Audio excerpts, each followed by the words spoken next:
Hey, what's up? In today's episode, we're going to talk about one of my favorite things, and that is card shows. So, if you've never been to one or if you have been to one, let's talk a little bit about the world that is the hobby show, the card show. You know what I'm talking about.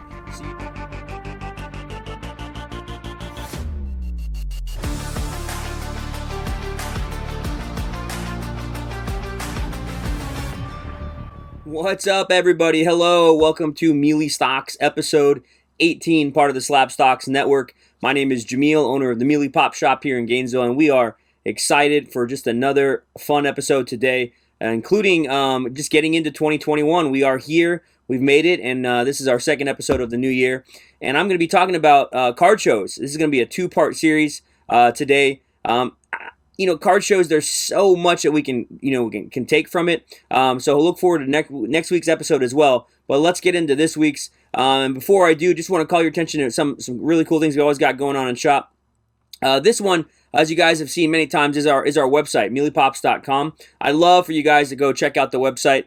We always have new products. These top 8 are our new products or our new breaks. As you know, Playbook comes out this week, so we have that break set up, a PYT break. We'll be adding more stuff to this. We have everything from, as you can see, basketball, baseball, football, Pokemon. We have all these different sections. You can check out our socials on there as well. We've actually been growing our TikTok, putting some fun break videos. So all that stuff is linked. Go give it a follow and go check out the website. We price wax the best we can as well. I think you'll see we're pretty competitive. So I love to make some deals with you, and we do best we can do as a local hobby shop. If you don't have one, let us be that one for you. All right, so let's get into this episode 18, card shows in 2021. This will be part 1 of 2. Next week, when we talk, I was doing my outline for all this and thinking about it. There's so much to really you could take from a card show. And before we get into all the nitty gritties, I just kind of want to call your attention to what I would say is, some of the things that I've learned and things that I've gleaned from when it comes to card shows. I do want to talk a little bit about my background with all of that because I think that that's very important as well, and how I got started, really in this whole world with cards. So, I started going to card shows when I got serious again back in roughly 2008, 2009, sometime around that area. And as I got back into card shows, 2010 was when I started to show. I started going to them, and I started in about 2010.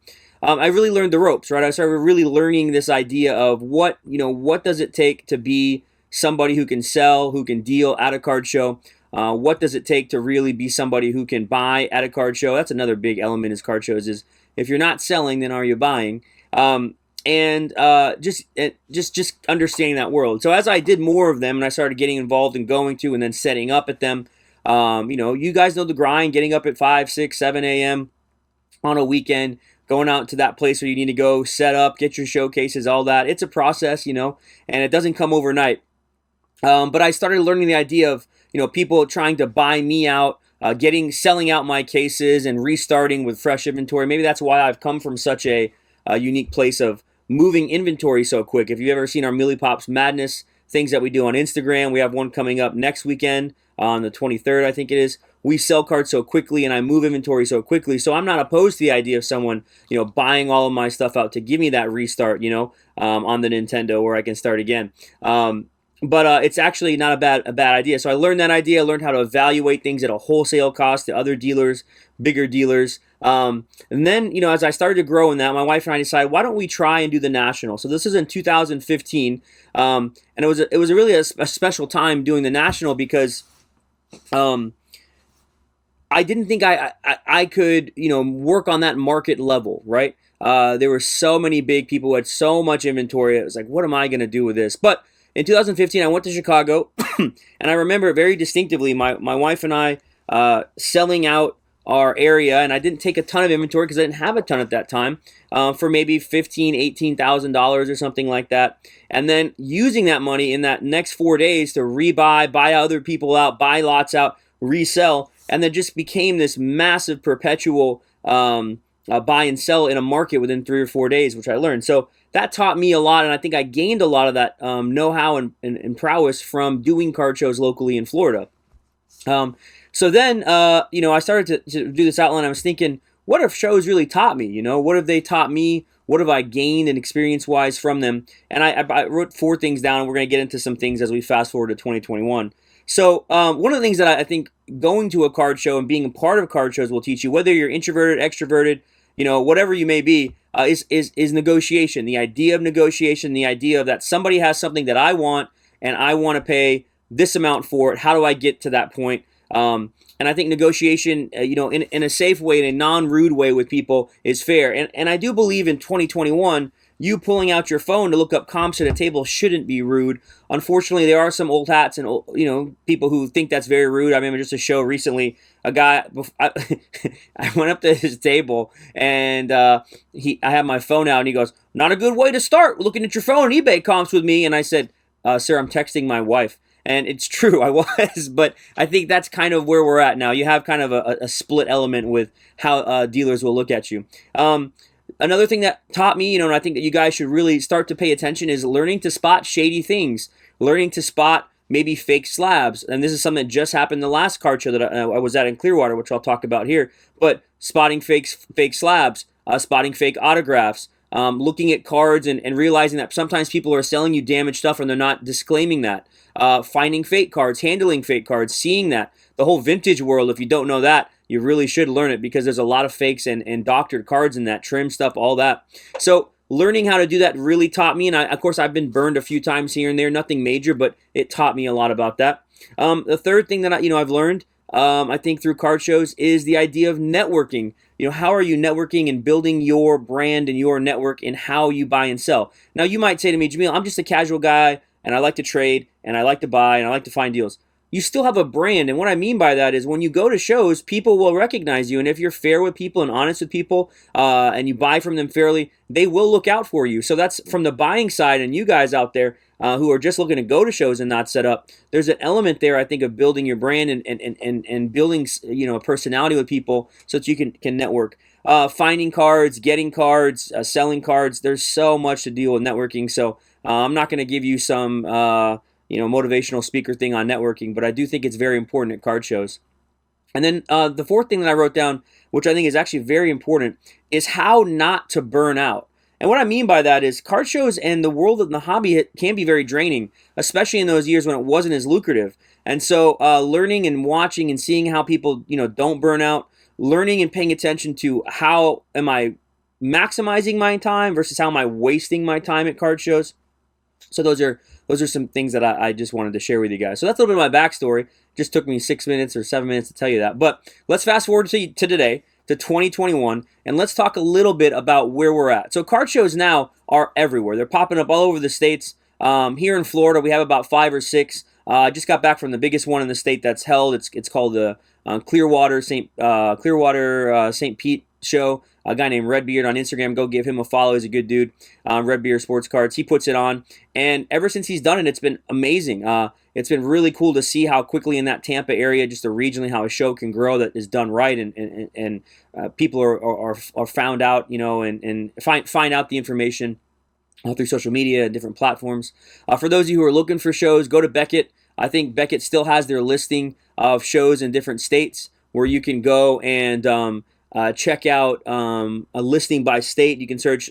Not everybody advertises their shows through Beckett, but because it costs money. But that's another place to check it out. And then, of course, just doing a Google search, I think, will really help you looking for those things. I'm looking forward to the Dallas Card Show, which will be at our shop. Will be at the end of January. If any of you are watching, you want to come out, buy, sell, trade with us, come talk to us. We will be there. We'll have a smaller area because it's just a massive show now. But yeah, we're going to be there, and I'm just looking forward to that because I think about that as kind of a pseudo-regional show or a big show that's not the national, and we don't know what's going to happen with the national show this year. So let me show you a quick clip. I'm going to load it right now, but before I get into the clip, I want to throw a disclaimer out there because I do know that in myself, Jameel, and the Mealy Pop Shop in Florida and in the Southeast, we have it the best when it comes to buying.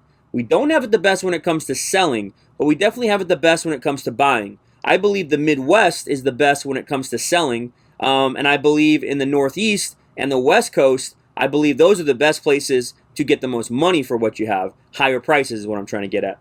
So there's a lot of reasons behind that. That's just kind of my take on it. Other people may have different takes on it, but we're starting to see more of a national and global market, so kind of some of that is thrown out the window. Anyway, let me show you a clip from just this past weekend show in Clearwater, and I really, this is from our Instagram. I just took it, but here it is. This is just me doing a quick pan in a time when it wasn't as busy in the show, and I'll let this load a few times. But just take a look at gander, just how many people were there, right? I mean, this is a room, and this was an off time when I had a time to kind of breathe and look. But just tons and tons and tons of people. I'll pause it real quick. As you walk in, you can see this right here, right? Just tons of people, young people everywhere. I was paying attention to the age brackets, and there were just a lot of young people at this show dealing, a lot of people selling, a lot of people having just a lot of fun with it. And I'm kind of taken back by that, right? The youth movement that is 2021, where we're seeing people and how people are getting involved in cards. It's a beautiful, beautiful thing. There are a lot of younger people involved. It reminds me of going to the National and seeing all the young people at the National, but now we're seeing it more regionally. And I believe the hobby's in a good place when we see young people having fun with this. So that's just one element, right? That is just one element, is this one show that I went to. There are other shows that are smaller in the state, but this is probably the biggest one that I see in Florida. So they're packed, and it's the most packed that they've ever been. Number two, there's money everywhere.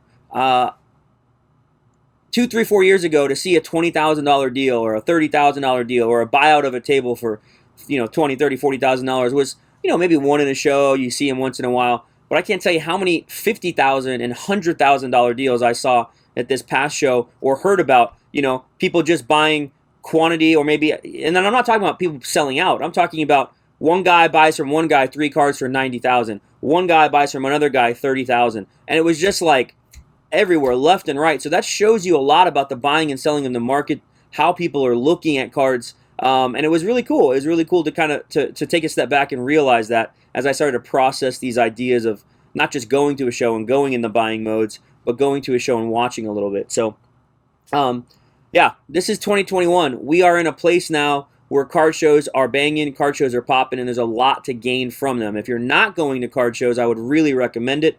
If you're someone who says, yeah, you know what I'm doing, I like to stick to myself, do my thing at home, I get it, I appreciate that, but you're missing on the fact that you're missing on probably getting cards that you're looking for that aren't necessarily on eBay or the social platforms. Remember, there's a lot of people selling cards who don't sell cards on eBay and social platforms still. I know you all think that everybody does, but they don't. So, something to think about.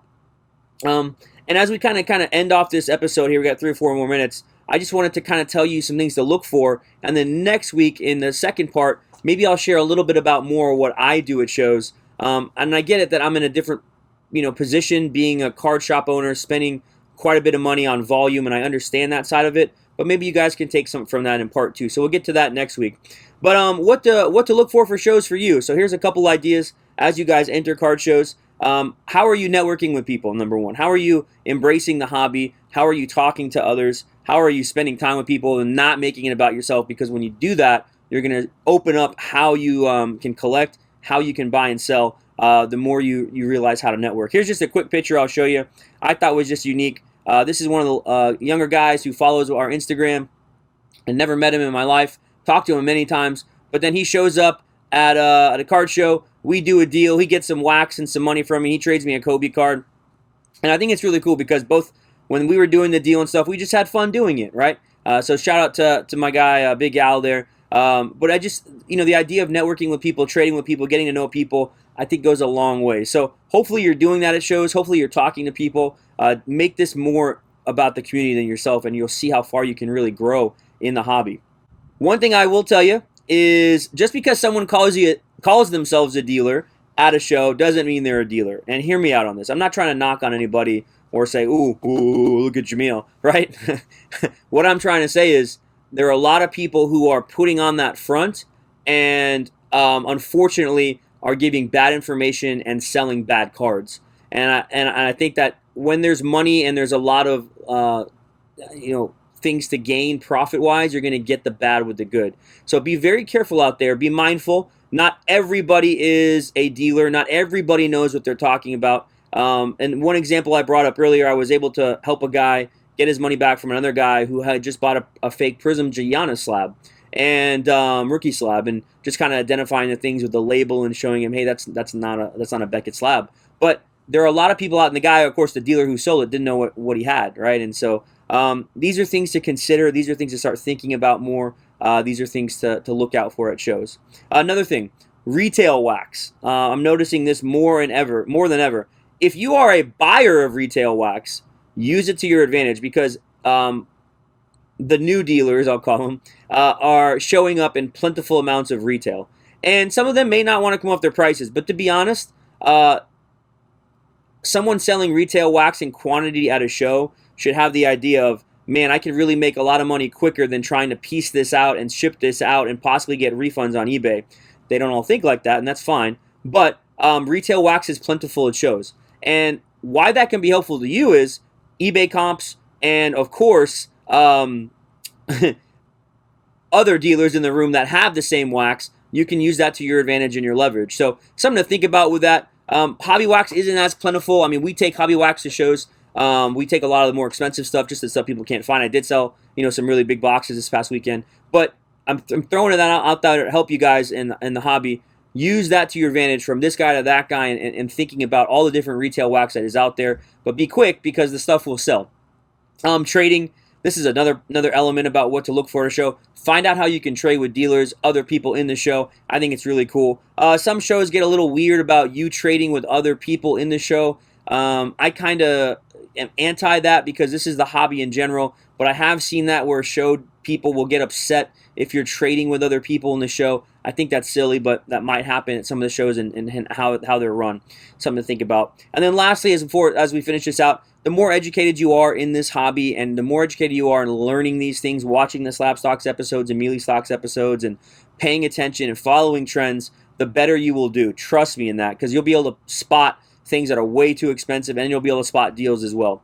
So those are just some thoughts on the card show in 2021. I know there's a lot in that episode, and if you want to shoot me some comments down below on thoughts that you have, or things that maybe you questions you might have about shows, feel free to. I'll try and get back to them throughout the week. But thank you for tuning in to episode 18 of Mealy Stocks. We'll be back next Wednesday with part 2 of this, as I share a little bit more about card shows and from my perspective. And hopefully that'll generate some more buzz and some more content questions from you guys. So yeah, we'll see you guys soon. And for those out there in the hobby card shop world, Playbook comes out this week, which is exciting for 2020 football. And I know that Immaculate Soccer just came out this past week. So some cool releases. I think Contenders is coming out soon. You're going to have Optic Football coming out soon. Hoops 2021 basketball very soon. So some really fun stuff in the shop. And yeah, look forward to it. So until I see you next week, have a good week. Peace out and see ya.